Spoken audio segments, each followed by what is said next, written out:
ইরানের সঙ্গে যুদ্ধ যখন তুঙ্গে ছিল সে সময় গোপনে সংযুক্ত আরব আমিরাত সফর এবং দেশটির প্রেসিডেন্টের সঙ্গে সাক্ষাৎ করেছেন বলে জানিয়েছেন ইসরায়েলের প্রধানমন্ত্রী বেনিয়ামিন নেতানিয়াহু। নেতানিয়াহুর দপ্তরের বরাত দিয়ে বিবিসি জানিয়েছে, ইসরায়েলের প্রধানমন্ত্রী ও আমিরাতের প্রেসিডেন্ট শেখ মোহাম্মদ বিন জায়েদের ওই বৈঠক থেকে ঐতিহাসিক সাফল্য অর্জিত হয়েছে। ওই সফরে নেতানিয়াহুর সঙ্গে ইসরায়েলের গোয়েন্দা সংস্থা মোসাদের প্রধান ডেভিড বার্নিয়াও ছিলেন বলে জানানো হয়েছে। রয়টার্স জানিয়েছে, গত ২৬ মার্চ ওমান সীমান্তের কাছে মরুদ্যান শহর আল আইনে আমিরাতের প্রেসিডেন্টের সঙ্গে কয়েক ঘন্টা বৈঠক করেন নেতানিয়াহু। যুদ্ধের মধ্যে ইরানের বিরুদ্ধে দুই দেশের সামরিক পদক্ষেপের সমন্বয় করাই ছিল এই বৈঠকের মূল লক্ষ্য। যুদ্ধকালে মোসাদ পরিচালক ডেভিড বার্নিয়া অন্তত দুইবার ইউএই সফর করেন। এদিকে ইসরায়েলি প্রধানমন্ত্রীর এই দাবিকে ভিত্তিহীন উল্লেখ করে আনুষ্ঠানিক বিবৃতি দিয়েছে সংযুক্ত আরব আমিরাতের পররাষ্ট্র মন্ত্রণালয়। বিবৃতিতে বলা হয়, সংযুক্ত আরব আমিরাত স্পষ্ট জানাচ্ছে যে ইসরায়েলি প্রধানমন্ত্রী বেনিয়ামিন নেতানিয়াহু কিংবা কোনো ইসরায়েলি সামরিক প্রতিনিধি দলের আমিরাত সফরের খবরগুলো সঠিক নয়।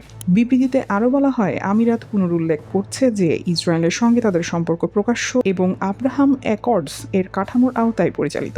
এর বাইরে অস্বচ্ছ বা অনানুষ্ঠানিক কোনো ব্যবস্থার ভিত্তিতে এই সম্পর্ক পরিচালিত নয়।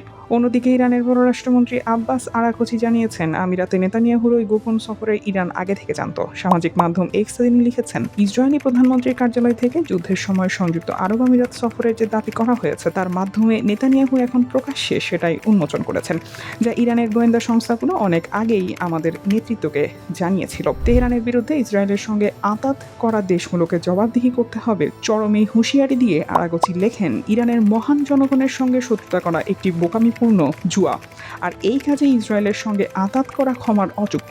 যারা বিভাজন সৃষ্টির লক্ষ্যে ইসরায়েলের সঙ্গে হাত মেলাচ্ছে তাদের অবশ্যই জবাবদিহির আওতায় আনা হবে। নেতানিয়াহুর দপ্তরের এই দাবি এমন এক সময়ে সামনে এলো যখন ইসরায়েলে নিযুক্ত মার্কিন রাষ্ট্রদূত মাইক হাকাবি প্রকাশ করেন যে ইরান যুদ্ধের চূড়ান্ত পর্যায়ে হামলা মোকাবিলায় সংযুক্ত আরব আমিরাতকে সাহায্য করতে ইসরায়েল তাদের আয়রন ডোম সিস্টেম থেকে অ্যান্টি মিসাইল ব্যাটারি বা ক্ষেপণাস্ত্র প্রতিরোধী ব্যাটারি পাঠিয়েছে।